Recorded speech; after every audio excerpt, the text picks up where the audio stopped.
একবিংশ শতাব্দীর জাগ্রত কবি আল্লামা ইকবালের জ্বলন্ত প্রতিচ্ছবি জাগ্রত কবি আল্লামা মুহিব খান এই পর্যায়ে আলোচনা পেশ করছেন জাগ্রত কবি আল্লামা মুহিব খান। নারায়ে তাকবীর, নারায়ে তাকবীর, দিন ইসলাম, দিন ইসলাম। একটু ভিতরে এসে বসলে ভালো হয়, এই পাশ থেকে একটু ভিতরে এসে বসলে যারা কুপন নিয়ে এসেছে।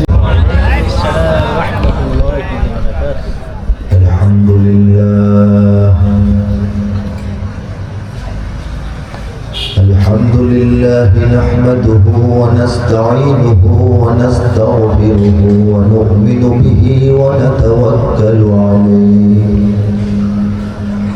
ونعوذ بالله من شرور أنفسنا ومن سيئات أعمالنا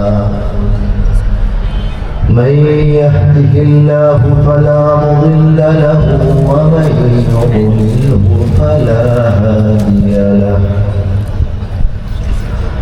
ونشهد أن لا إله إلا الله وحده لا شريك له ونشهد أن سيدنا ونبينا وحبيبنا وسندنا ومولانا محمدا عبده ورسوله صلى الله تعالى عليه وعلى آله وأصحابه وبارك وسلم تسليما كثيرا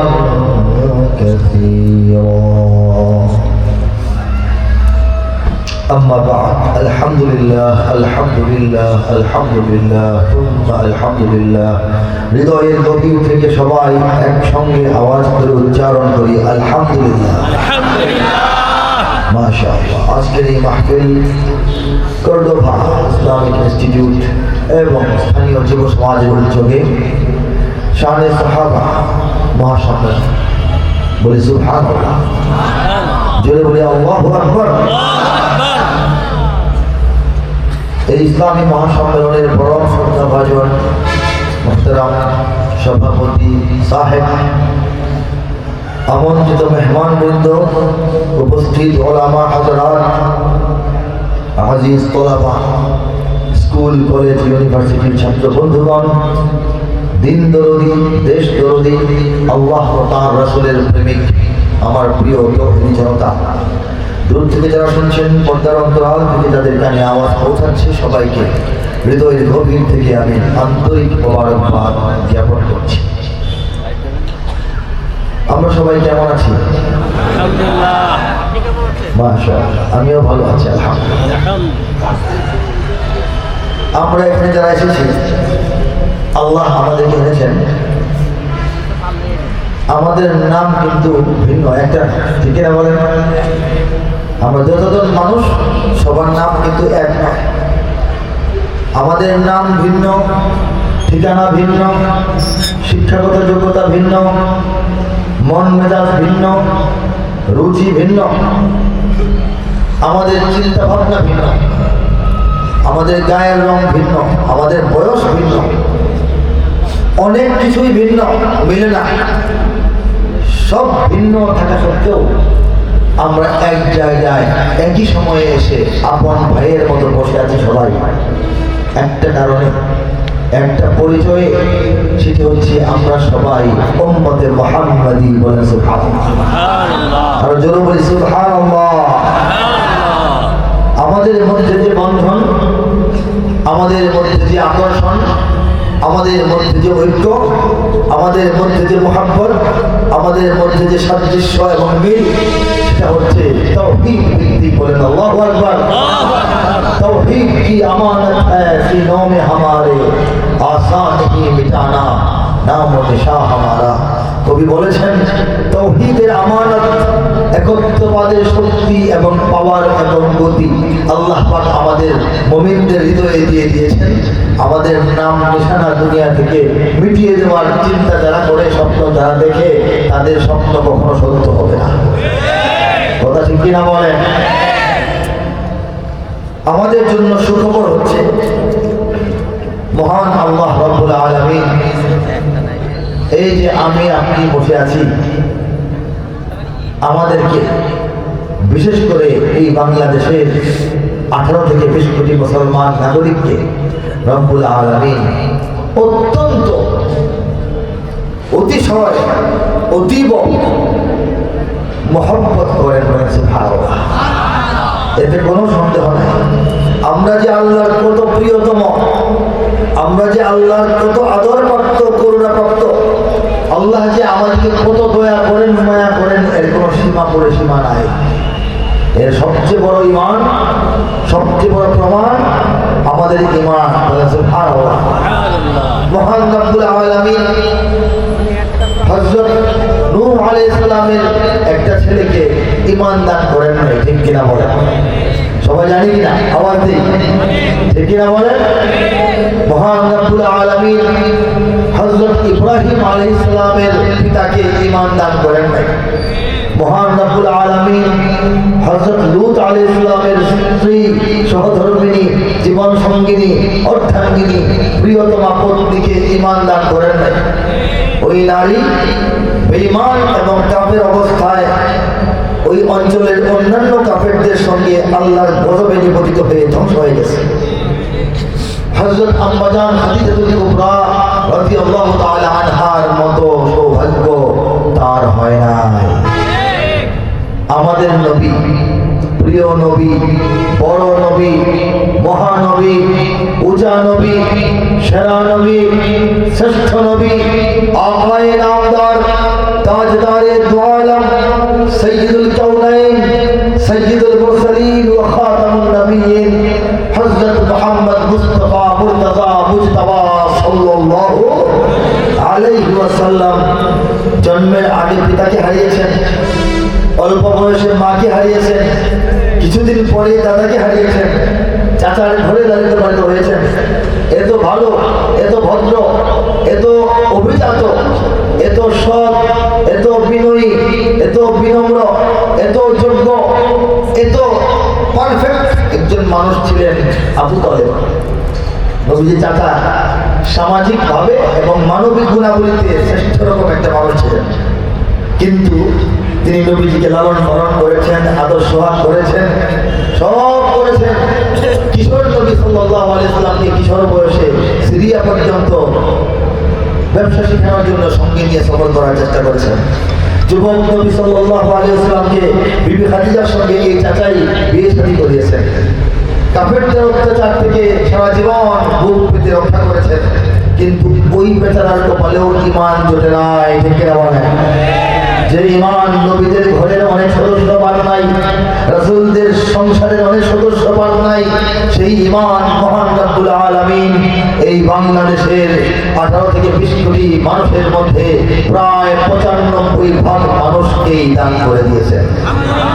বিনা খরচে, বিনা চেষ্টায়, বিনা ইচ্ছায়, বিনা চাওয়ায়, বিনা মিছিলে আন্দোলনে, বিনা পরিশ্রমে, বিনা মার খাওয়ায়, বিনা দেশ থেকে, বিনা হিজরতে আমরা সবাই মায়ের গর্ভ থেকে দুনিয়াতে ঈমান নামক জান্নাতের টিকিটটা হাতের মধ্যে নিয়ে চলে আসছি, ঠিক না বলেন?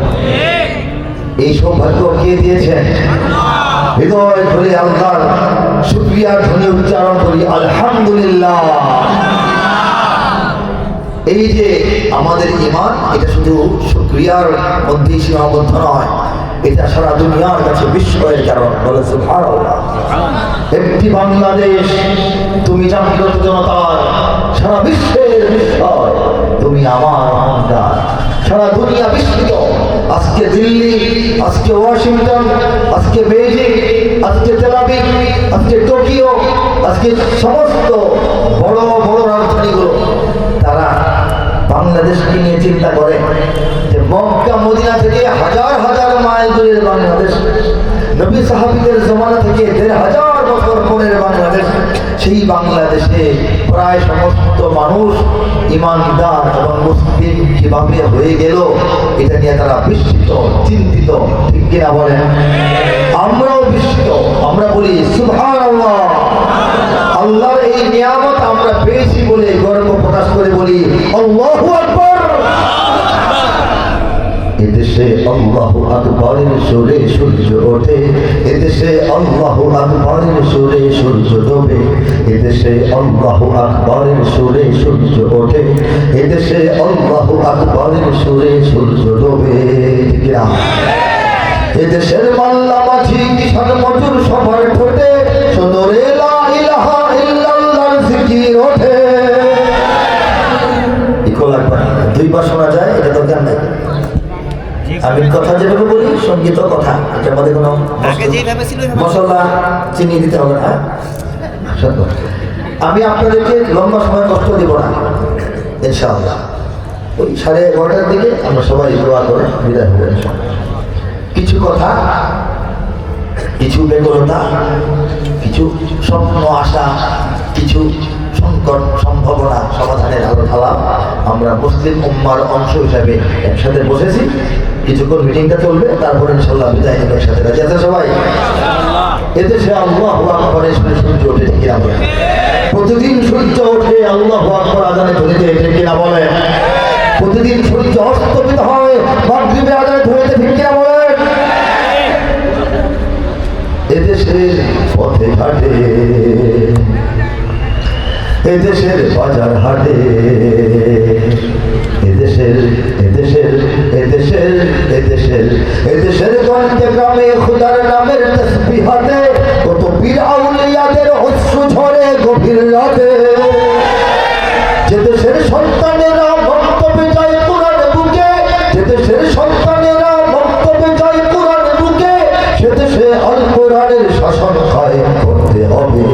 এদেশে আল্লাহু আকবরের সুরে সূর্য ওঠে, এদেশে আল্লাহু আকবরের সুরে সূর্য ডোবে, এদেশে আল্লাহু আকবরের সুরে সূর্য ওঠে, এদেশে আল্লাহু আকবরের সুরে সূর্য ডোবে। এদেশের জলে স্থলে, এদেশের ফুল ফসলে, এদেশের এদেশের এদেশের এদেশের এদেশের সবুজ মাটি, সবুজ ঘাসে, সবুজ বনে, মদিনার সবুজ মিনার ঝলসে ওঠে দুই নয়নে। এদেশের শিকড় তো নয় দিল্লিতে বা ওয়াশিংটনে, এদেশের শিকড় তো নয় দিল্লিতে বা ওয়াশিংটনে, এদেশের শিকড় জানি ছড়িয়ে আছে তোর আরবে। এদেশে আল্লাহু আকবরের সুরে সূর্য ওঠে, এদেশে আল্লাহু আকবরের সুরে সূর্য ডোবে। ইমানের তপ্ত আগুন জ্বলছে সবার বুকে বুকে, ঠিক কিনা জোরে বলেন? কার কার বুকে সে আগুনটা আছে? হাত তুলে তাকবীর দিয়ে সারা দুনিয়াকে দেখিয়ে দিন। ওই তাকবীর, নারায়ে তাকবীর, দুনিয়ার মুসলিম নাস্তিকদের রাস্তানা, দিল্লি না ঢাকা। ওই তাকবীর। বলা হয়েছে এদেশের শিকড় তো নয় দিল্লিতে বা ওয়াশিংটনে, ঠিক কিনা? আজকে লেখা নয়, 25 বছর আগে এই শতাব্দীর উষালগ্নে আল্লাহ তরুণ কবি হাতে লিখাইছিলেন, এদেশের শিকড় তো নয় দিল্লিতে বা ওয়াশিংটনে। আমাদের এই বাংলাদেশের শিকড় যে দিল্লিতে নয়, দিল্লিকে এই কথা আমরা মোটামুটি ভালোভাবেই বুঝিয়ে দিতে সক্ষম হয়েছে।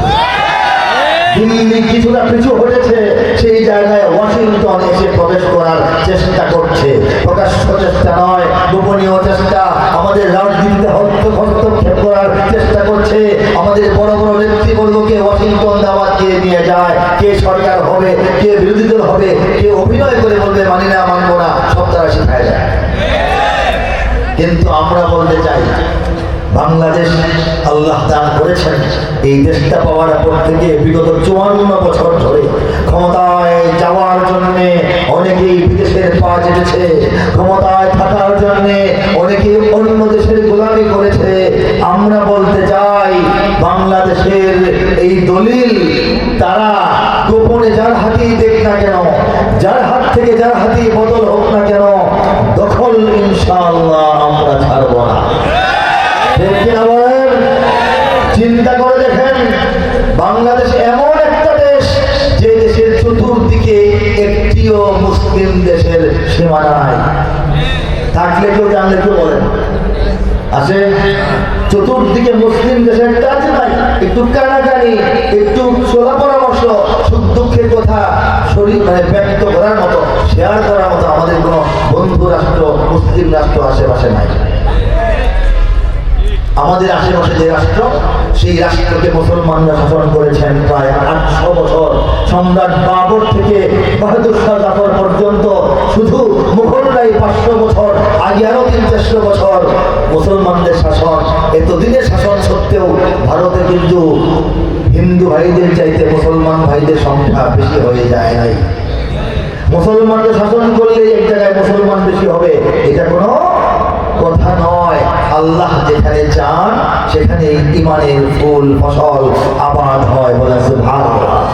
রব্বুল আলামিন চেয়েছেন বলে সারা দুনিয়ার 200 কোটি মুসলমানের 10%, 10 ভাগের 1 ভাগ 20 কোটি মুসলমান শুধুমাত্র এই গরিবের দেশ বাংলাদেশে আল্লাহ দান করেছে। কি মনে করে ছোটখাটো বিষয় হয়? রব্বুল আলামিন চেয়েছেন তার কোনো কাজ, তার কোনো সিদ্ধান্ত, তার কোনো কিছু অনর্থক হতে পারে না, অপরিকল্পিত হতে পারে না, উদ্দেশ্যবিহীন হতে পারে না। তাহলে আমরা জানি এই বাংলার জমিন এবং এই জমিনের মধ্যে বিশাল এক ইসলাম ও মুসলিম বিরোধী রাষ্ট্রের ঘেরাওয়ের ভিতরে এই জমিনটার মধ্যে আল্লাহ যে 20 কোটি মুসলমান তৈরি করেছেন উদ্দেশ্য ছাড়া না। সেই আল্লাহর যে মহাপরিকল্পনা, সেই পরিকল্পনার অংশ হিসেবেই আমি বলি আর আপনি বলেন আমরা ইমানদার হতে পেরেছি। বলেন সুবহানাল্লাহ। আল্লাহ রাব্বুল আলামিন গোটা বিশ্বের চোখের আড়ালে, গোপনে গোপনে, নীরবে নীরবে, তলে তলে, ধীরে ধীরে এই সাগর পাড়ের দেশ, এই বন জঙ্গলের দেশ, এই পোকামাকড়ের দেশ, এই পেট কাদা মাটির দেশ, এই গরিবের দেশ, এই মূর্খ মানুষের দেশ, এই অসুন্দর এবং কি বলা হয় আবর্জনার দেশ মনে করে সারা দুনিয়া আমাদেরকে এই দেশটাকে আল্লাহ পাক ভালোবেসে বানিয়েছেন ঈমান ও মুমিনদের দেশ। বলেন সুবহানাল্লাহ। একটা গোপন সেনানিবাস, একটা গোপন সৈনিকদের ক্যান্টনমেন্ট বানিয়েছেন যারা নাকি ঈমানের সৈনিক। সেই সৈনিকদের মধ্যে আমি আপনিও আছি। আছি কিনা হাত তুলে বলেন লিল্লাহি তাকবীর। ইঞ্চি ইঞ্চি মাটি সোনার চাইতে খাঁটি নগদ রক্ত দিয়ে কেনা, শত্রু বাহানাদার একটি কণাও তার কেড়ে নিতে কেউ পারবে না। রঙের তুলিতে আঁকা সবুজের ছায়া ঢাকা সুজলা সুফলা পরিপাটি, লক্ষ শহীদ গাজী রেখেছে জীবন বাজি, করেছে স্বাধীন এই মাটি। বাংলাদেশ আমার, বাংলাদেশ তোমার, বাংলাদেশ সবার প্রাণ। ধন্য ধন্য আমি সবার চাইতে দামি বাংলা মাটির সন্তান। বাংলাদেশ আমার, বাংলাদেশ তোমার, বাংলাদেশ খোদার দান। সোনার জন্মভূমি তোমার জন্যে আমি জীবন দিয়েছি কোরবান। কেন তো গিয়েছি বলে লিল্লাহি তাকবীর। চারিদিকে দুশ্মন আছে নাকি নাই? চারিদিকে দুশ্মন, ভেঙো না মন, সাহস জমিয়ে রাখো বুকে। ঈমান জিন্দা করে জিহাদের হুঙ্কারে পরাজিত করো শত্রুকে। চারিদিকে গাদ্দার ভিনদেশী দাবেদার, সজাগ দৃষ্টি রাখো সবে। সকল মির্জাফর বিদেশি গোলাম চর রুখতে তাদের আজ হবে। বাংলাদেশ আমার, বাংলাদেশ তোমার, বাংলাদেশ সবার প্রাণ।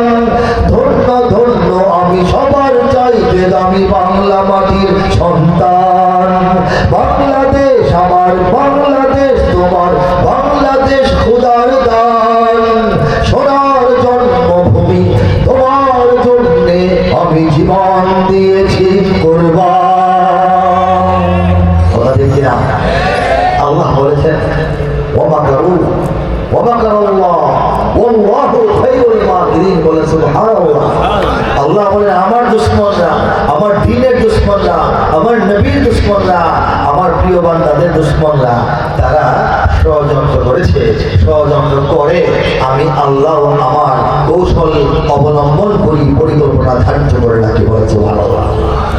হ্যাঁ, কত ষড়যন্ত্র হয়েছে স্বাধীনতার পর থেকে আজ পর্যন্ত 54টি বছর ধরে শত শত হাজার হাজার চেনা অচেনা, জানা অজানা এনজিও বাংলাদেশের শহরে নগরে বন্দরে গ্রামে গঞ্জে পাড়ায় মহল্লায় গোপনে গোপনে বিভিন্ন শুরুতে, দানের শুরুতে, শিক্ষার শুরুতে, চিকিৎসার শুরুতে, ঋণের শুরুতে তারা এদেশের মানুষের অন্তর থেকে ইসলামকে মাইনাস করে দেওয়ার চেষ্টা চালিয়েছে। ঠিক না বলেন? গেল এক দ্বিতীয় শক্তি বাংলাদেশের সমস্ত প্রায় শতভাগ মিডিয়া, ইল্লা মাশাআল্লাহ কিছু ছাড়া বাকি সব মিডিয়া এই 54টা বছর ধরে তাদের সংবাদে, তাদের প্রতিবেদনে, তাদের টকশোতে, তাদের নাটকে, তাদের সিনেমায়, তাদের কাহিনীতে, সব কিছুতে ইসলামকে ছোট করার, ইসলামকে খাটো করার চেষ্টা চালিয়ে যাচ্ছে। ঠিক কিনা বলেন? বাংলাদেশের বড় বড় চেয়ারে বসা পদাধিকারী, কবি, সাহিত্যিক, লেখক, সাংবাদিক, প্রভাষক, অধ্যাপক, বড় বড় গবেষক, যারা নাকি অধিকাংশই নাস্তিকরা এইসব জায়গায় বসার সুযোগ পেয়েছে, তারা তাদের কথায়, লেখায়, কবিতায়, ছড়ায়, গল্পে, প্রবন্ধে, নিবন্ধে, গ্রন্থে, গ্রন্থমেলায়, সর্বত্র আলোচনায় ইসলামকে ছোট করার, খাটো করার, ইয়ার্কি করার, তামাশা করার, মসজিদের বিরুদ্ধে বলার, মাদ্রাসার বিরুদ্ধে বলার, আলেমদেরকে বদনাম করার সর্বাত্মক চেষ্টা করেছে। ঠিক কিনা বলে?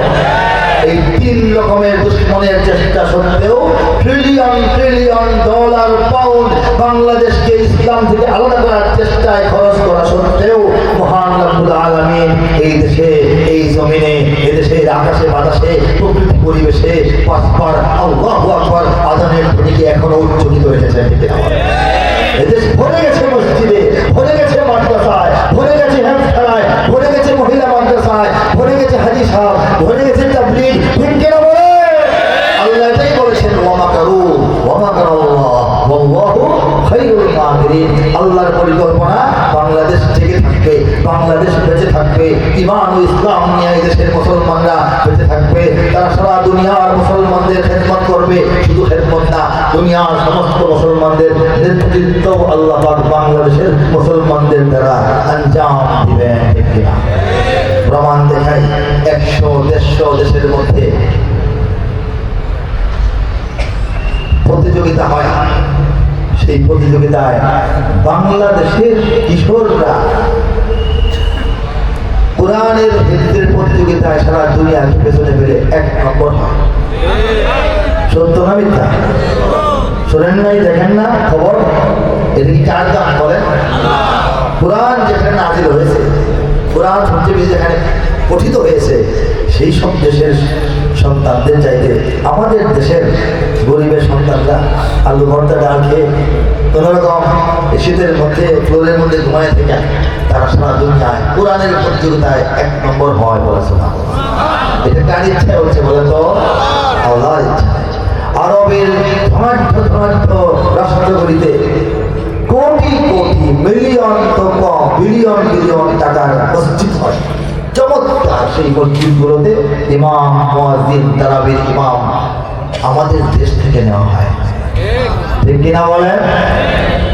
পবিত্র কাবা ঘর যে কালো গিলাফ দিয়ে আবৃত থাকে, কালো গিলাফের উপর সোনালী হরফে যে কোরআনের আয়াতগুলো লেখা থাকে, সেই যে আয়াতগুলো লেখার প্রথমে যিনি ডিজাইন করেন, পেন্সিল দিয়ে প্রথম যিনি আঁকেন কলম দিয়ে, তারপর স্বর্ণের সুতা দিয়ে কাজ করা হয়, এই প্রথম যে অঙ্কনটা করেন, ক্যালিগ্রাফিটা যিনি করেন, তিনিও আমাদের বাংলাদেশের চট্টগ্রামের মৌলানা মুখতার আহমদ ভাই নামে এক ভাই। রব্বুল আলামিন আসলে এই দেশকে ভালোবেসেছেন বলেই বিনা চাওয়ায়, বিনা চেষ্টায় ঈমান দিয়ে পাঠিয়েছেন, যে ঈমান নবী রাসূলদের ঘরের পরিবারের অনেক সদস্য পায় নাই। হযরত ইব্রাহিম আলাইহিস সালাম গোটা বিশ্বের মুসলমানদের তিনি পিতা বলে সুবহানাল্লাহ। কে বলেছেন? আমি, আপনি না, আল্লাহ। মিল্লাতা আবিকুম ইব্রাহিম হুয়া সাম্মাকুমুল মুসলিমিন। সমস্ত মুমিনদের যিনি পিতা, তার পিতার তো ঈমান আল্লাহ দেন না, বলে নাই আগে? এখন ইব্রাহিম খলিলুল্লাহ, সবাই বলে সুবহানাল্লাহ। মুহাম্মদুর রাসূলুল্লাহ হুয়া হাবিবুল্লাহ, সবাই বলে সুবহানাল্লাহ। একজন আল্লাহর খলিল আর একজন আল্লাহর হাবিব, আল্লাহর প্রিয়তম, আল্লাহর প্রেমিক, আল্লাহর দোস্ত, আল্লাহর বন্ধু, এরকম সম্বোধন আল্লাহ করেছেন, এরকম লকব দিয়েছেন যে নবীদেরকে। তারা কি তাদের আপন চাচার জন্য, পিতার জন্য, ইমানের জন্য আল্লাহর কাছে কম দোয়া করেছেন? কম দোয়া করেছেন না বেশি? নিরস দোয়া না সরস দোয়া? কিন্তু আল্লাহ পাক এই মানুষগুলির অন্তরগুলিকে ঈমান দেওয়ার জন্য পছন্দ করেন না। সেই আল্লাহ আমাকে আপনাকে পছন্দ করে কলিজার ভিতরে ঈমান দিয়ে দিতে পারছে। আল্লাহ আমাদেরকে ভালোবাসেন না? আমরা এই জমিনে আছি, থাকবো, আমাদের ক্ষতি করার চেষ্টা যারা করবে তারা এখান থেকে ধুলিস্যাৎ হয়ে নাই হয়ে গায়েব হয়ে যাবে। ঠিক না বলেন? 2010 সালে আমি গিয়েছিলাম। বাংলাদেশের সব মানুষের নাম বদলাতে পারে, বইয়ের পাতায় স্বাধীনতা সংগ্রাম বদলাতে পারে, বঙ্গোপসাগরের সব পানি যেতে পারে শুকিয়েও, গোটা রাজধানী গিলে নিতে পারে বুড়িগঙ্গার ঢেউ, সুন্দরবন কেটে হতে পারে ইটের ভাটার লাকড়ি, শিল্পপতিরাতে উলিয়া হয়ে খুঁজতে পারেন চাকরি, চোরগুন্ডারা পেয়ে যেতে পারে মন্ত্রীর মর্যাদা, আইনের ফাঁকে কালো টাকা সব হয়ে যেতে পারে সাদা। অনেকেই বলে এই দেশ নাকি হুজুগে জাতির দেশ, দফায় দফায় বদলায় এর রংঢং পরিবেশ, তাই বলে ইসলাম তো এদেশে হুজুগে হবে না শেষ, হুজুগে হবে না শেষ। ইসলাম এ মাটির পরতে পরতে জনপদে ঘরে ঘরে, ইসলাম এ জাতির 90% মানুষের অন্তরে, ইসলাম নিয়ে কেউ ছিনিমিনি ফেলে এমন শক্তি নেই, আর কিছু থাক না থাক এদেশে ইসলাম থাকবে, সব কিছু বদলে যাক এদেশে ইসলাম থাকবে। ঠিক না বলেন? 2010 সালে লেখা। এরপর চোরগুন্ডারা মন্ত্রী হয়েছে কিনা বলেন? ইসলাম আছে কিনা আপনারা সাক্ষী দেন।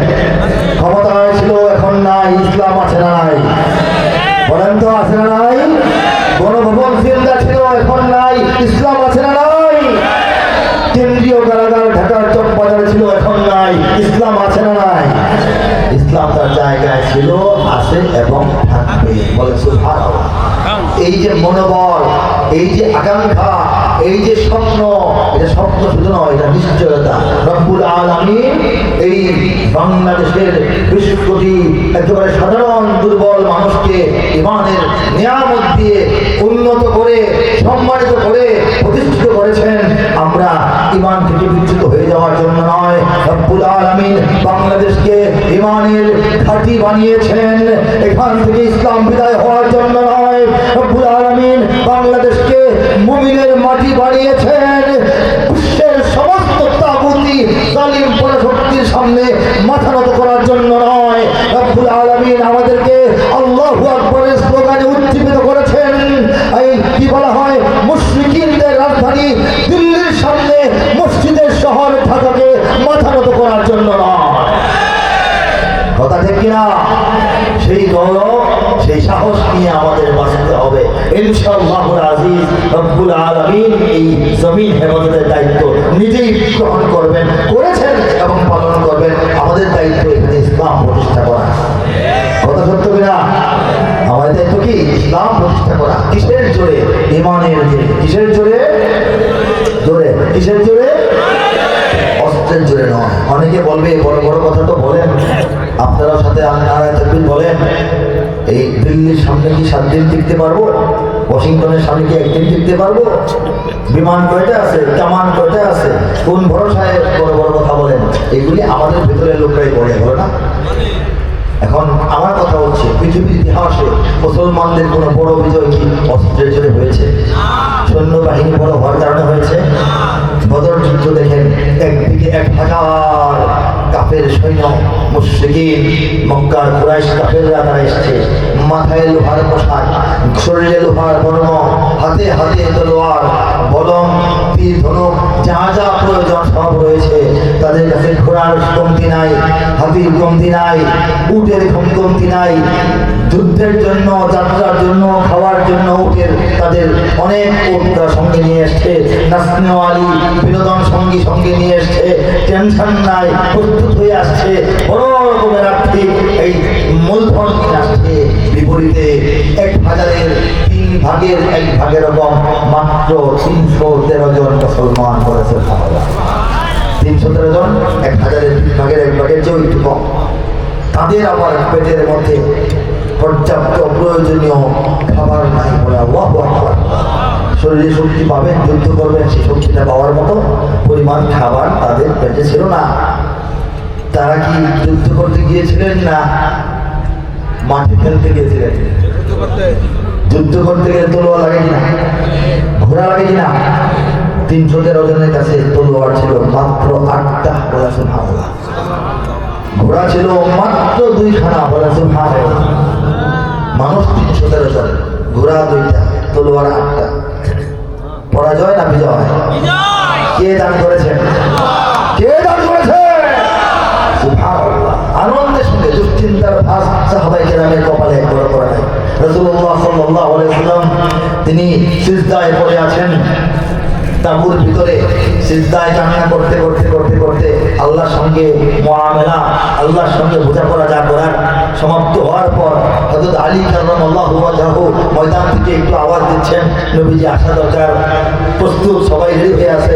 আবু বকর সিদ্দিক রাদিয়াল্লাহু আনহু সেই নবীজির হুজরার মধ্যে ঢুকলেন, একটা ছাউনি পাতার, খেজুর পাতার, এখানে ঢুকলেন। ঢুকে দেখলেন নবীজি সিজদারত, কাঁধের মধ্যে ঘাড়ের মধ্যে একটু হাত বোলাইলেন, নবীজি সিজদা থেকে মাথা উঠাইলেন, চোখ দিয়ে পানি পড়তেছে। তিনি বললেন, আল্লাহর সঙ্গে আমার আলাপ শেষ, এখন চলো যাই। তখন নবী সাল্লাল্লাহু আলাইহি ওয়াসাল্লাম টিলা থেকে নেমে বদর পার করে আসলেন। সাহাবায়ে কেরামকে বললেন, কাতার সোজা করো, যেভাবে ইমাম সাহেবরা আমাদেরকে বলে, ঠিক কিনা বলেন? সাহাবায়ে কেরাম কাতার সোজা হয়ে দাঁড়ালেন। নবী সাল্লাল্লাহু আলাইহি ওয়াসাল্লাম নিজেই একটা তীর হাতে নিয়ে হাঁটছেন, সাহাবায়ে কেরামের পেটের মধ্যে, বুকের মধ্যে ধাক্কা দিচ্ছেন, সোজা হও, একটু পিছু যাও, একটু সামনে আসো, হয় না, একটু পিছু যাও, এভাবে ঠিক করতেছেন। একজন সাহাবী গুদা বুঝেন না, গুতো খেয়ে তিনি পেটে হাত দিয়ে কান্না শুরু করলেন। নবীজি বললেন, তোমার আবার কি হলো? তিনি বললেন, ইয়া রাসূলুল্লাহ, এত জোরে কেউ মারে? অনেক কথা বলেছি, এখন যুদ্ধ করবো কি বলে, আহত হয়ে গেছে। কি বলে? আহত হয়ে গেছে। নবীজি বললেন, এত জোরে তো মারি নাই, সবাইকে দিলাম, কারো সমস্যা হলো না, তোমার কি সমস্যা? তিনি বলেছেন, না না, এটা এত বড় ব্যথা পাবো, হ্যাঁ, যুদ্ধ শুরু করি নাই এখনো, এটা কেমন হলো? আমার খুব কষ্ট হচ্ছে, ব্যথা পাচ্ছি। নবীজি বললেন, হ্যাঁ, এই পেরেশানির সময় একটা ঝামেলা, কি করতে হবে বলো? তুমি আমাকে একটা খোঁচা মারো। কি বলেন? তুমি আমাকে একটা খোঁচা দেও, দিয়া মামলা শেষ করো। সাহাবীর হাতে তীর দিলেন নবী, তিনি হাতে তীর দিলেন। নবীজি কাপড়টা উঠে দেন, যেটাও গোটা দাও।